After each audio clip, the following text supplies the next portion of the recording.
So, hey everyone, once again, thank you so much for coming. It's always a pleasure to give talks at Codementor. I love the platform, I love the audience, and I love you all guys and girls for coming. Thank you. So, my talk is called Your Reputation Precedes You, doesn't it? And a few words about me. I'm 38 years old. I've been in the IT for 22 years. I've done 13 years of development. For the last few years, I've been a mentor to engineering managers. For the last 7 years, I've been solely doing engineering management and quality management. I'm also a quality enthusiast. I try to help companies during my consultancy hours to establish proper quality practices, processes, and to make teams as efficient as possible. So let's start with the definition, what reputation is. Reputation, essentially, as Wikipedia fairly says, is the beliefs or opinions that are held about someone or something. So essentially, reputation is just an opinion. If you see one of these people, you will suddenly feel something. You will recall their famous actions or something they did, some inventions they had, or some operating systems they've written or they've started writing. And in this talk, I'm not going to be talking about their reputation. I'm going to be talking only about your reputation. And I will try to give advice on how to work with reputation properly. So, as I've said, reputation is a mere opinion of something or of someone. And how do people generally form opinions? Well, first of all, the opinions are formed naturally. So whenever we try to recall any person that we worked with, we can't properly understand what exactly formed our opinion of this person. We just see his or her image in our head. So mostly reputation is formed unconsciously. During any interaction that we have with a person or with a brand or with a product, we tend to form an opinion or reputation. So whenever you're using something, some piece of software which is very buggy or unstable, you start accumulating bad reputation of this software. You start thinking, oh, this piece of software is not reliable, oh, it's bad. And whenever someone asks you something about this software, asks for your opinion of this software, you will say, well, it's good, but it's buggy, but it's unstable, but something else. So whenever anyone or anything has any interaction with you, you form a reputation of this subject.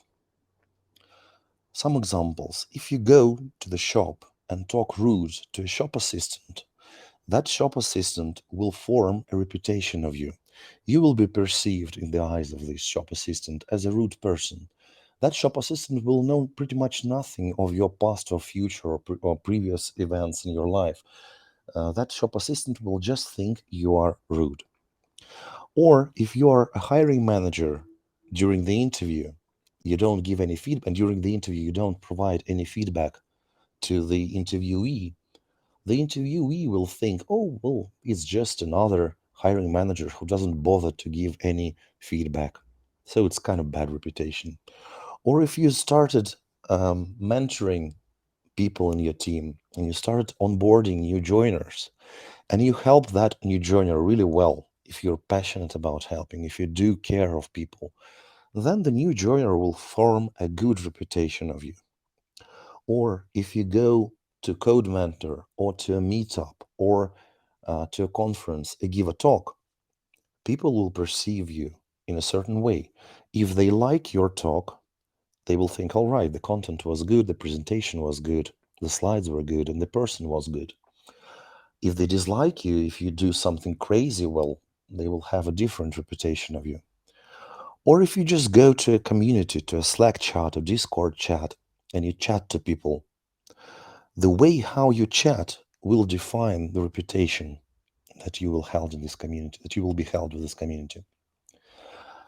So whenever we do something, people perceive it somehow. So I've said that reputation is accumulated mostly unconsciously. But what if we add some conscious effort to building a reputation?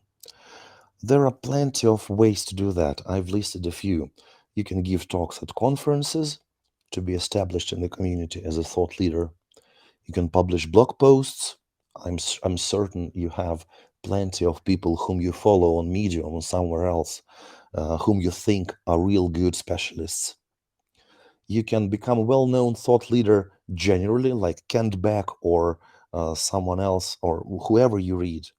They publish books, they do whatever. They do many things. You can manage your own social media marketing. You can even hire a team of professionals who will add content to your Facebook, LinkedIn, or other social media. Or you can run a podcast. For example, I usually listen to Dave Farley podcast. He's really good. Um, he provides quite a good insight into management and other topics. Or you can stream videos regularly. I'm sure you're watching some YouTubers and they have a good reputation. You have a good reputation for them. You think they are good. Or you can create and manage your own community. Like you can have your own Slack, or you can have your own community at work, or you can mentor junior developers at work or even outside work. You can create your own community of junior developers to help them. So there are many different options of adding conscious effort to building your reputation. But why all this? So why do I think that people need to invest conscious effort into building their reputation? There are a few main reasons. Well, at least for me, there are three main reasons. First is the career, second, your company, and third, well-being. Let's dive deeper. So the value for the career. First, better reputation you have, the more opportunities you have. I am constantly bombarded by recruiters with different propositions, with different proposals. Let's talk about joining this company or that company or this company, because I have quite a good reputation in engineering management community. So whenever you approach a new company, it's one thing if you are completely unknown, and it's a completely different situation when you are known in the community as a good specialist. With that comes higher salary. I've heard, and I don't think that it's rumors, I've heard that many companies pay up to plus 30, plus 40% on top of a good software developer salary to people who have good widespread network of peers, who are well received in the community, who have good reputation in the community. And with that comes better job safety. Companies tend to hesitate, I'm sorry, before they want to fire a person who has a good network. Companies do think of their own reputation and of the risks that an unfair firing process might bring to the company. You've all heard how Elon Musk is now perceived in Twitter and other circles for firing so many people. And you've seen, I'm sure you've seen blog posts or Twitter threads of people who have good network. They complained about it and they were quite well supported by the community. So yes, Musk didn't bother to think about the risk of for Twitter company reputation, but most companies do. And with high reputation as a specialist in the company, you have more influence, so you can try to persuade people to do a better thing in the company. For example, with my experience in consultancy, some CEOs, local CEOs, know that I do a good job of consulting. I have a good reputation. And whenever I come to them and propose something that they would naturally never think of doing, like let's say one CEO came to me and asked me, the question was, why the hell do developers leave my company? I investigated, and it turned out that he was underpaying them 20-30%. And I was the third consultant who got invited to this CEO. And the CEO didn't believe, didn't trust the previous two consultants when they said that he was underpaying. I had a better reputation with this CEO, and he trusted my opinion, my judgment, that the developers needed a pay rise. They gave them a pay rise, and the attrition problem is gone away. So with better reputation, you have more influence in what you're doing. In terms of value for the company, well, people want to work with stars. Generally, they want to work with those people from whom they can learn. And if you establish a good reputation of a thought leader or just generally a very good specialist, company will benefit from this. The company you join will benefit from this. People will try to join the company to work just with you. That's what happened in my company. I had two developers joining my company, Case.io, just because they knew I was working there. That was good for me and for the company. Same for better retention. If people have stars, let's say, on their team, they don't want to leave the team so much as compared to a team of average, not famous, not known developers. It's the nature of our psychology. We want to work with those from whom we can learn or whom we trust. And this gives better motivation as well. Because when people have a good role model in the team, they want to look up to this person. They want to do similar stuff that this person does. And this all brings the concept of transitive reputation to your product. There is even a profession called developer advocate. And the profession is just for good developers who also have a good network of peers, who easily give talks at conferences, who can write good blog posts, who can create teaching materials, etc., etc. Why do companies hire developer advocates and pay them plus 20, 30, 40% on top of developers' average salary? Just because they know that if a general salesman comes to a conference and gives a talk, that salesman will be frowned upon by the audience. IT folks don't trust salespeople. IT folks trust IT folks. So if I am giving a talk to fellow developers or fellow managers, I will be trusted much more than any salesperson. And this is transitive reputation. So whenever people see that a certain well-known person works for a certain company, those people will have better trust for the product the company builds, which is good for the company, of course. And the last one is your well-being. We perceive ourselves through others. There's plenty of scientific studies in the area of psychology showing a direct causal link um, between how you are perceived and how well you live. Essentially, if you see that you are perceived really well across your fellow developers community or any other community, you are happier. I suggest you Google it and read it. There are so many studies about that. So I try to describe the benefits for the person and for the company.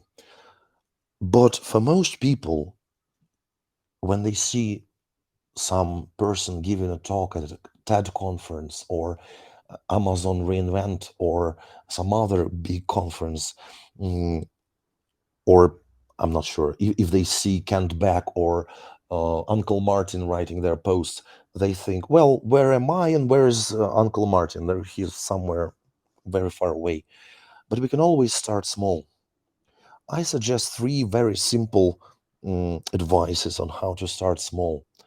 First, you can set reading club practice. It's very easy to set. You just find like-minded people at work or in any community you're in, like a chat or Discord chat or Slack chat or a forum, and you suggest them to read a book collectively and to discuss what you've just read. It's only a matter of couple of hours a week to meet and discuss what you read.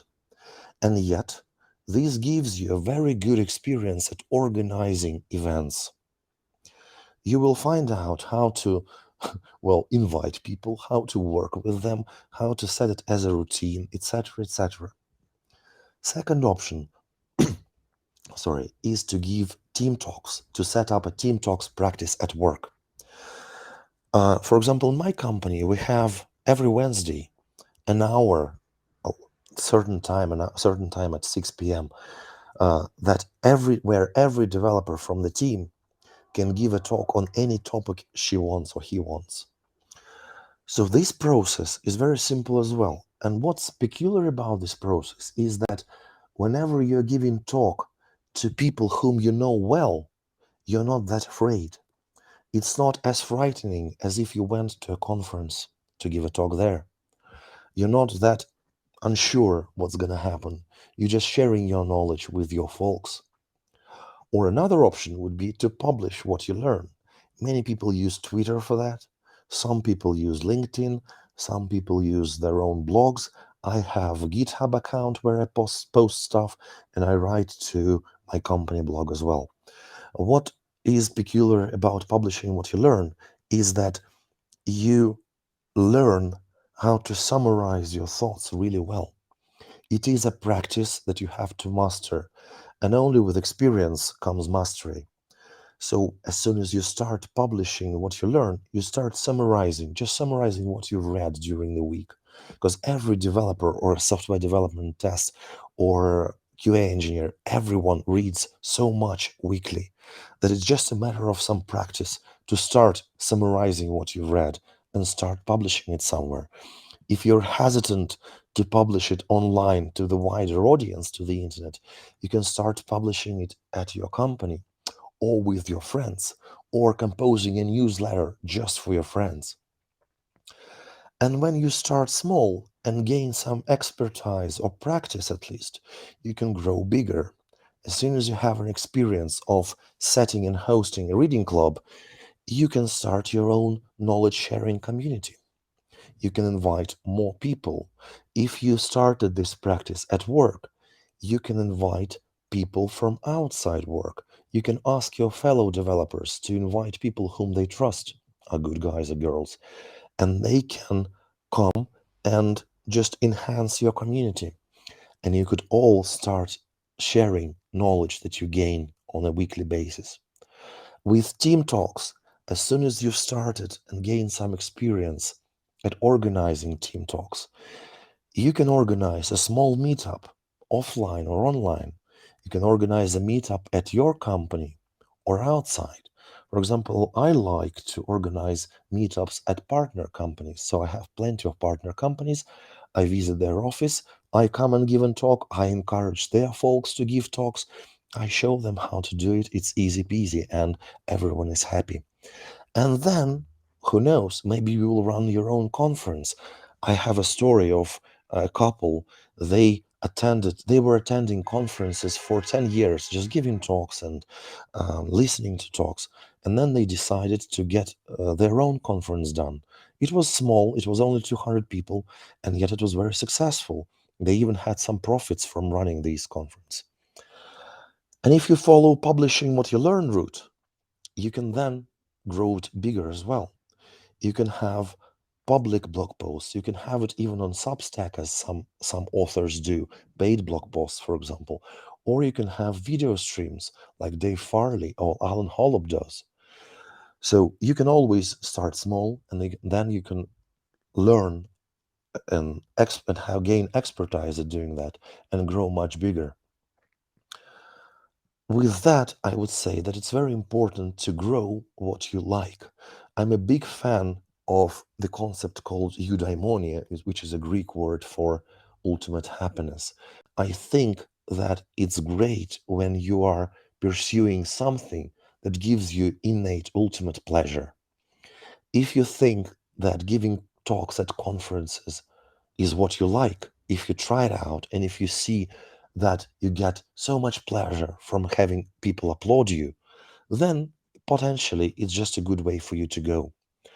But anyway, think what you are doing. You can start small, even those three approaches at the same time, and then see and reflect upon what's better for you. It's not required for you to have all of them, but you can try at least three of them. Then you need to set discipline. I will show you what it is.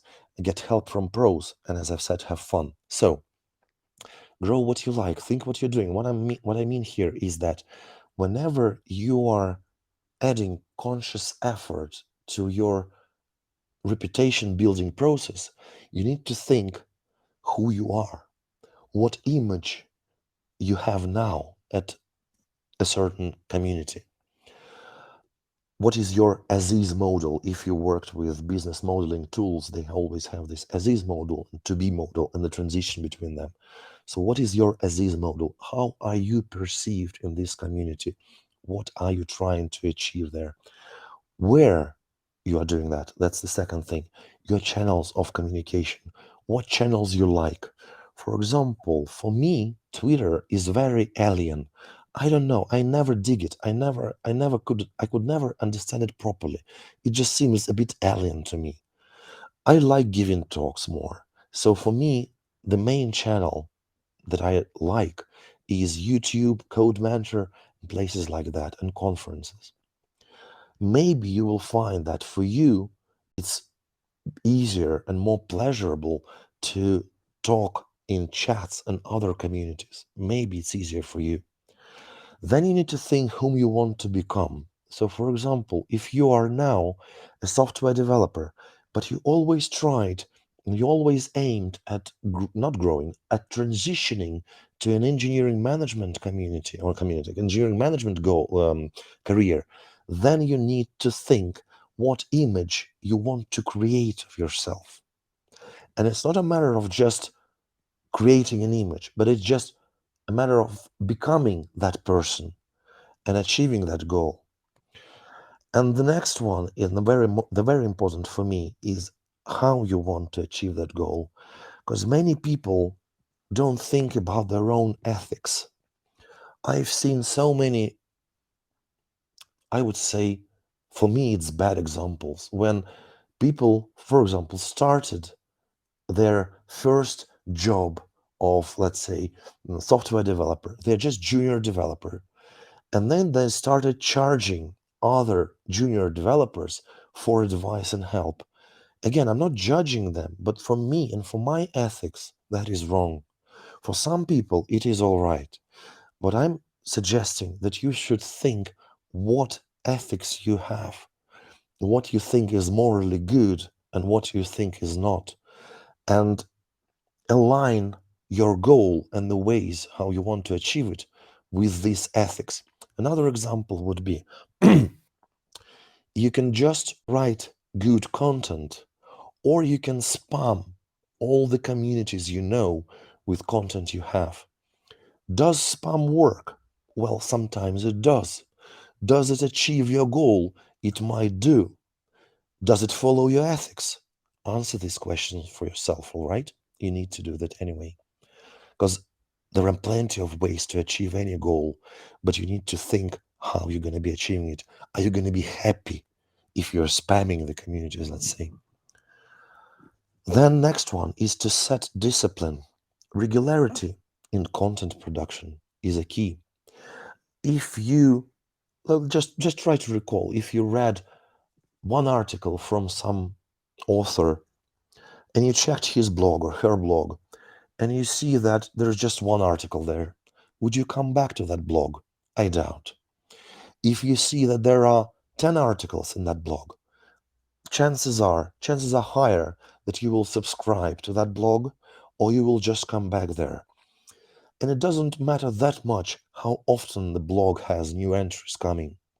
What matters is that they come regularly. So if you write just one post a month, it's good enough. In a year, you will have 12 good posts. And then another thing here is to align the effort, the amount of effort you're going to put in this discipline with your work and family. I strongly suggest you think about it because I've seen so many people burning out. I see even even in my experience, I've burned out maybe 5, maybe 7 times during my career. Once it led to a serious depression because I just worked for 90 hours a week for a year or so. I would strongly discourage everyone to follow that route. So I would say that if you see that producing one post per month is doable for you, you still have enough time to recover, to work, you still have enough time for your family, then it's good. Don't push yourself too much. There is always time. Another thing here is that you can always get help from professionals.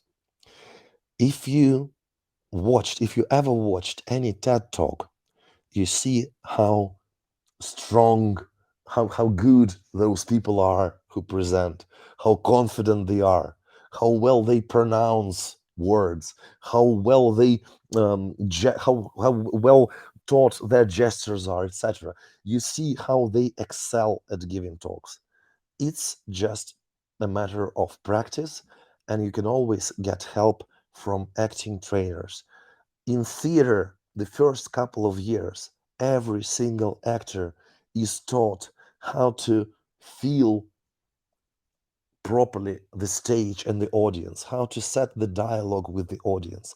There are so many coaches and trainers who can train you to do the same. It's seriously easy. In my experience, we've even managed to help people with severe pronunciation problems to practice for a few months and then go on stage and perform well. It's all doable. If you're aiming at writing content, you can always get good trainers there as well. I would suggest that first you get a proofreader, and there are plenty of them on the internet. But it's better to have a teacher who would go with you, who would work in a pair with you, and who would help you rephrase, who would help you to come up with metaphors or some other, who will just introduce you to tools that you've maybe never thought of. If you're not native speaker, I'm not a native speaker in English. I learned how to speak English, and I used help of teachers, of tutors. You can always get that as well. It doesn't mean that you should first spend a few years learning something and only then go on stage or give talks. No, you can make those processes parallel.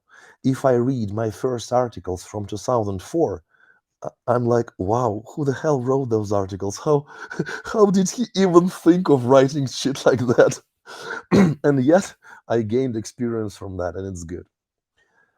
You can always get a mentor, like a training teacher, or you can just email me or find me on LinkedIn. I will find you some good teachers if needed. Or you can practice with your friend. If you have someone at your company who is well experienced at giving talks, you can always invite that person to your dry runs or even to help you formulate your thesis and your message for the audience during at the conference. You can practice with your friends. If you're nervous, and everyone is nervous when they're going on stage for the first time, or when it's the first time when they are preparing for a conference, practice with your friends first. Run the talk with your friends, get a feedback from them. You trust them, you're not that nervous, and it's going to be fine. And the last bit is don't rely on Chat GPT. That tool is very confident but very ignorant sometimes. It's always better to practice yourself and to learn yourself rather than to rely on external tools. And there are plenty of common, I would call them issues or myths. New joiners, to those people who just start to give talks or writing articles, they always have this myth. First one, I have nothing to say, I have no topics. Well, actually, no. If you, let's say, imagine a situation that you meet a friend, a fellow developer that you haven't seen for half a year, and you meet that person in a bar, and that person asks you, well, Vitaly, what have you done at work for the last, what have you been doing at work for the last 6 months? And I start telling him what I've been doing. And you would do the same. You always have something to tell someone. You always have something to talk about. So I understand that everyone who is just starting to prepare for the conference is hesitant. This person is thinking, nah, I don't have anything to say. Yes, you do. You can get help from either the program committee at a conference or from a person who is experienced at giving talks. These people, they can interview you to try to help you. They will try to help you to come up with topics. It's not that you're inventing them, you're just uncovering something that you didn't think would be interesting for others, because we're all humble and shy sometimes.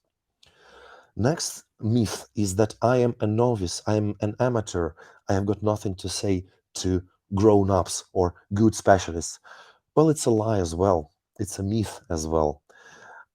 Every new joiner, every junior developer knows much more than those who never started. Another example would be learning simple math, elementary math at elementary school. Teachers there, they don't teach you complicated stuff. They teach you arithmetics. And yet, this information is very valuable for you because you know less than they do. So whenever you are a junior developer or just a newbie in the IT world, you still have people whom you can help.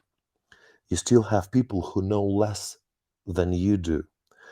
And whenever you teach someone, you teach yourself much better. You learn better. It's in the pedagogy, it's a thesis that if you want to learn something, go teach someone. Because whenever you're trying to explicate your thoughts, whenever you try to explain something to someone, you reflect upon your thoughts quite well. You think more and more about them. You try to formulate those thoughts in a way that would be easily understood by the person whom you're explaining something. And that's the same with conference talks. If you are a junior developer, go give a talk for those who are just starting.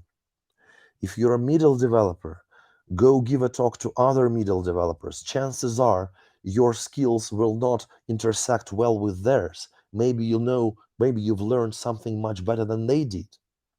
Or maybe you can just tell them about your bad experience of learning something.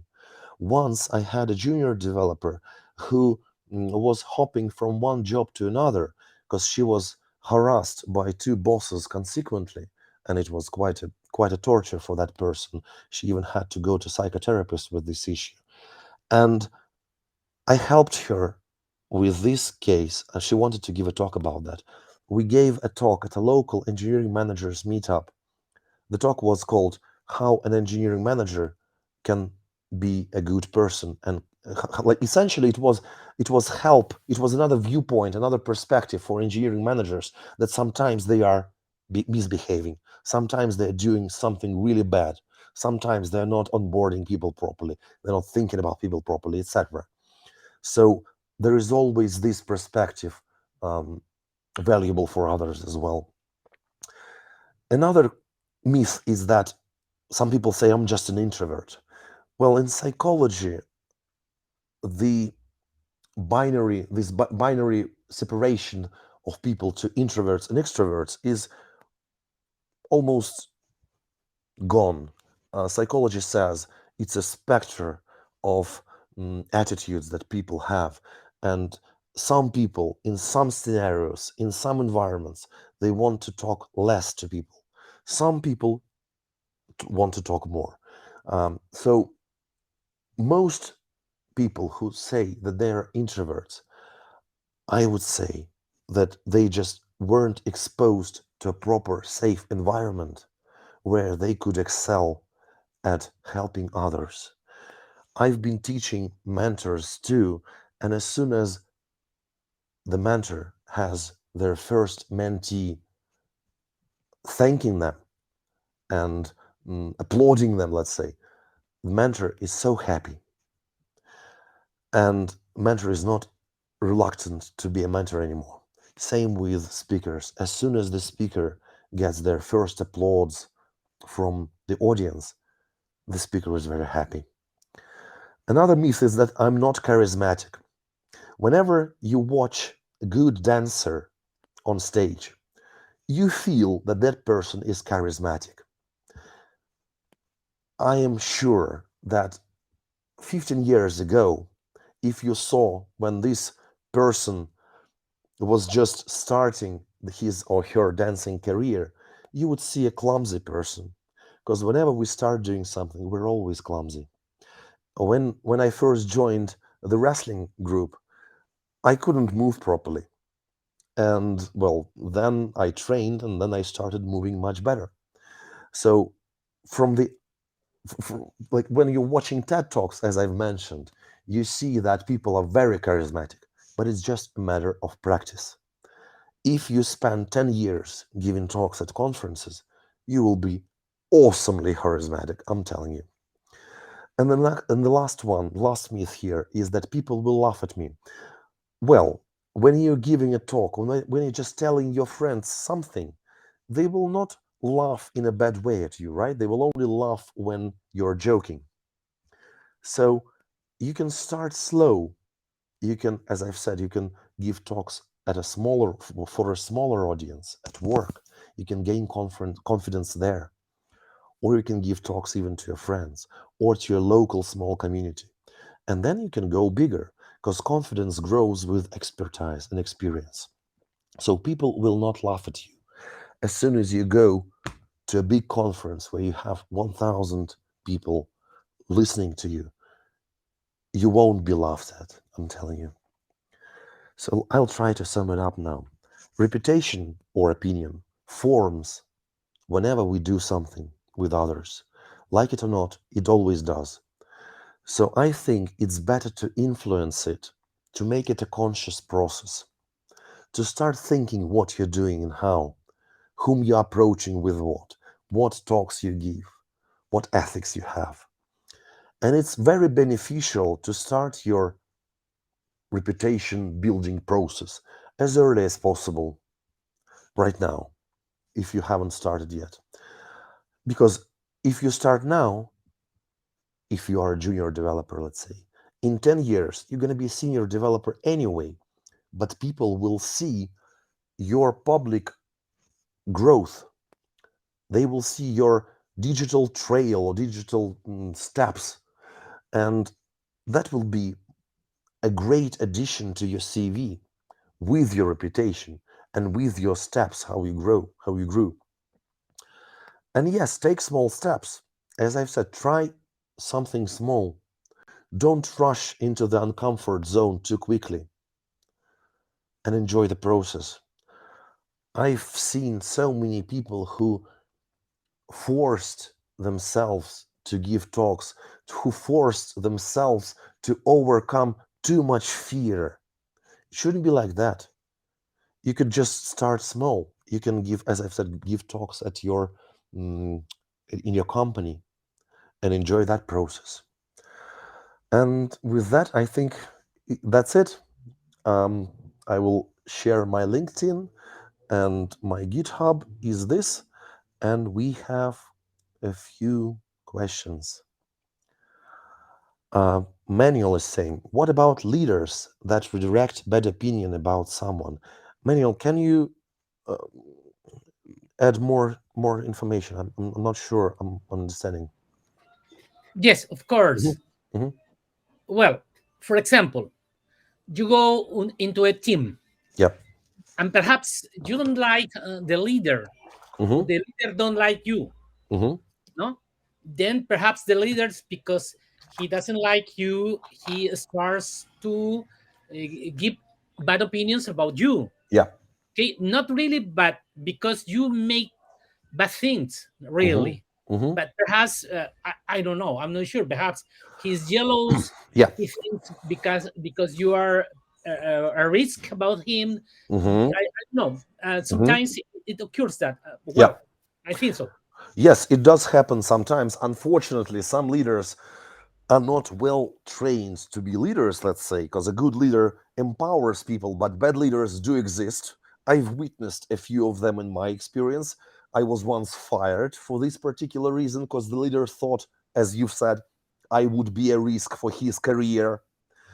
And in that particular case, I managed to squeeze quite a significant settlement money from that company because the company knew that if they fired me straight away, that would be a risk for the company reputation. So, what I'm saying here is that better reputation and better network you gain, stronger your hand in the mm, debate is. Because stupid leaders do exist, but stupid leaders, they will be afraid to do things that will endanger their own career, right? So if that leader is not well known in the industry, if your manager is not well known in the industry, but you are, chances are his manager will fire the manager rather than you. Well, it's Well, not like, so easy. Excuse me, it's not so easy mhm, because I think so. You are hired mhm. to a company, and then you can at the moment jump to another company in that way. So you have to support of, Yeah. I don't know, to to hide your real feelings about that, but you are anytime, well, harassment about that, no? Yes, That's it does. It does happen. There is no silver bullet to protect people from stupid managers. There are so many of them. Trust me. During my career, I've seen so many bad managers. It's literally, I've seen good managers 10 times less than bad managers. So it does happen. My only advice here would be to work on your skills and on your reputation so that whenever you witness a bad manager and whenever you can't find mm, common ground with him, whenever you can't help him somehow or persuade him somehow, then just leave. And the better specialist you are and better you're known in the industry, quicker you get hired to a different place, right? okay. Thank you. You're welcome. Another question: how to feel the shortcomings? Which one have in accomplishing the tasks, if which is unable to do both, learn and do the job? Oh, thanks, Rihan. That's a good question. That question, I think, is related to ethics too. My personal opinion is that a developer or software developer in test or a QA engineer or any worker in the sphere of intellectual labor must devote his work time to learning. That is my opinion. I encourage every single developer in my company to learn, to read books, to listen to talks, to read articles, to post articles, etc. But not all managers understand that software development is a constant learning process. If you stop reading, if you stop learning, you fail. You essentially don't grow at all. So that's interesting that there are managers who persuade employees or even enforce employees to track their time. I've seen companies where time trackers are still there. And if you track your time for learning, they start asking questions. There are managers like that. Yes, that's quite an unfortunate situation, but it is still there. So I would say that it would be good if you could devote your work time to learning. My simplest advice here would be to set your daily 45 minutes to learning or doing something, to gaining some expertise, and 8 hours to do the work. I know that there are companies who enforce more work hours during the day, but well, if possible, you should avoid that, right? One can't sustain more than 8 9 hours a day for a long period of time. You will burn out. So again, my advice is to have, for me, it's in the morning. I spend 45 1 hour a day. Every day, I just read. I read a book, I read some posts, I read something on purpose. I know what I need to study. So every day, 45 minutes to an hour, I read. That's a good routine. That's a good discipline for the brains and for learning process as well. David is asking, how do you measure your performance based on your own perception against your performance based on other perception? I don't measure. I don't measure at all. Uh, for me, it's about my growth, my own growth. It's not about competing with someone. Again, that's my choice. I don't set to compete with someone. I only try to excel in what I am doing. Whenever in mm, pedagogy, in the science of learning and teaching, it's well known that whenever you have competition, learning process is impaired because people want to compete. Competition is in our nature. And whenever we are competing, we are focusing too much on competition, on grades or something else, rather than on the process itself. My preferred way of living is to enjoy what I'm doing, to enjoy the learning process or creative process. And that's it. Thank you for the question, David. Rajani is asking, how do you measure the reputation that others have about you? I don't. I don't measure. Um, Derming, that Dr. Derming, he's invented total quality management and saved Toyota, Sony, and other Japanese manufacturing companies after the World War II. He introduced the way how to manage quality properly. He said that management by objectives, by measurables, is one of the deadly sins of the Western management. I suggest you read his books. He's really good. But anyway, there is no way to measure reputation. Reputation is almost unconscious. There is uh, uh, another great thing from Steve Jobs. What he said that only American companies advertise the word quality, and Japanese companies never add quality word to their advertisements. Why that? Because people know that Japanese cars are of good quality, and people don't trust American car companies to have the same quality. So what he was saying is that people have trust, or people form reputation unconsciously based on what they see and feel, and there is no possible way to measure it.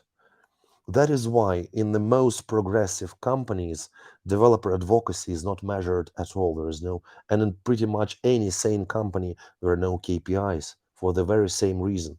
Because intellectual labor cannot be measured properly. There is no way to do that. Reputation cannot be measured properly. There is no way to do that. Motivation cannot be measured. There is no way to do that. Nothing important can be measured, only witnessed. Any more questions?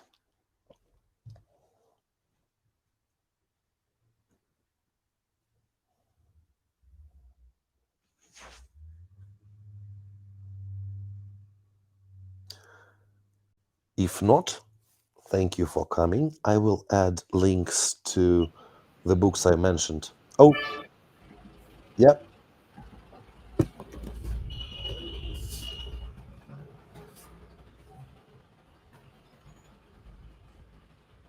Manuel, no? You said you wanted to say something. No, no, thank you. I want Okay. to thank you, Riley. Mhm. Thank you. Excuse me. Thank you. Thank you. No worries. It's all right. Thank you so much, folks, for coming.